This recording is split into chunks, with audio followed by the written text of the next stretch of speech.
চালক ছাড়াই জমি থেকে ফসল কাটছে বিশালাকার হারভেস্টার মেশিনটি। চালক নয়, বরং ছোট্ট একটি রিমোট কন্ট্রোলার দিয়েই চলছে সব কর্মযোগ্য। কৃষকের কথা মাথায় রেখে সম্পূর্ণ দেশীয় প্রযুক্তিতেই এই হারভেস্টার মেশিনটি তৈরি করেছেন দিনাজপুরের আনোয়ার হোসেন।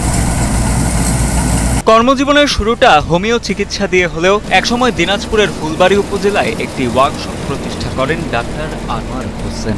এর আগে নিজের তৈরি হারভেস্টার মেশিনটির জন্য 2014 সালে সরকারি পুরস্কারও পান তিনি। কিন্তু এবার চালকবিহীন বিশেষ এক হারভেস্টার মেশিন তৈরি করে এলাকা জুড়ে রীতিমতো সাড়া ফেলে দিয়েছেন আনোয়ার হোসেন। আমি এই কাজটা প্রায় 2012 সাল থেকে আমি শুরু করি, এই হারভেস্টারের কাজ।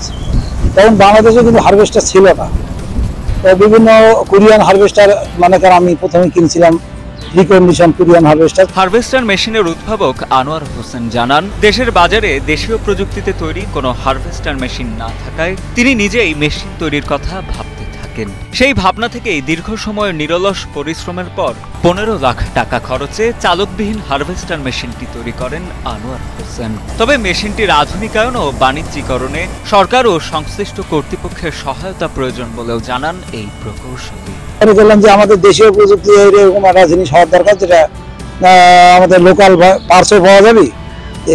তো তখন থেকে আমরা এই হারভেস্টার আমি তৈরি করে ফেলালো। হারভেস্টার মেশিনের রিমোট অপারেটর জানান, বর্তমানে একটি মাত্র ব্যাটারি দিয়ে প্রায় 3 থেকে 4 ঘন্টা চালানো যায় হারভেস্টার মেশিনটি। তবে আরও বেশিক্ষণ চালাতে হলে রিমোট কন্ট্রোলারটির সক্ষমতা আরও বাড়াতে হবে বলেও জানান তিনি। রিমোটটা যতক্ষণ পর্যন্ত আপনার চার্জ থাকবে, একটা রিমোটের স্বাভাবিক মনে করেন যে 3 থেকে 4 ঘন্টা চার্জ থাকে। এটা যদি আবার মডিফাই করি আমরা করার মতো মনে করেন যে 6 থেকে 7 ঘন্টা চালাতে পারবো আমরা। এ বিষয়ে দিনাজপুর ফুলবাড়ী উপজেলা কৃষি কর্মকর্তা শাহানুর রহমান জানান, চালকবিহীন এই হারভেস্টার মেশিন মাঠ পর্যায়ে সফলভাবে ব্যবহার করা গেলে অনেকাংশেই কমে যাবে ঝুঁকি। তাই বিষয়টি ঊর্ধ্বতন কর্তৃপক্ষের নজরে আনা হবে বলেও জানান এই কর্মকর্তা।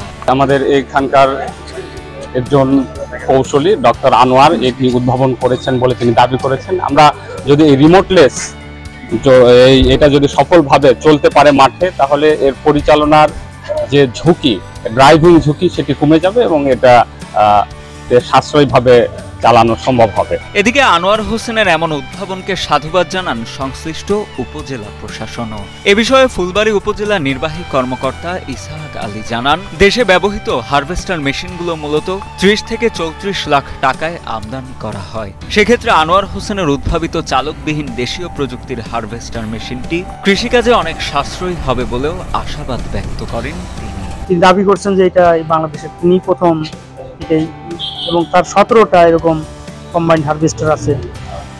তো আমার দেখে এটা খুবই ভালো লাগলো।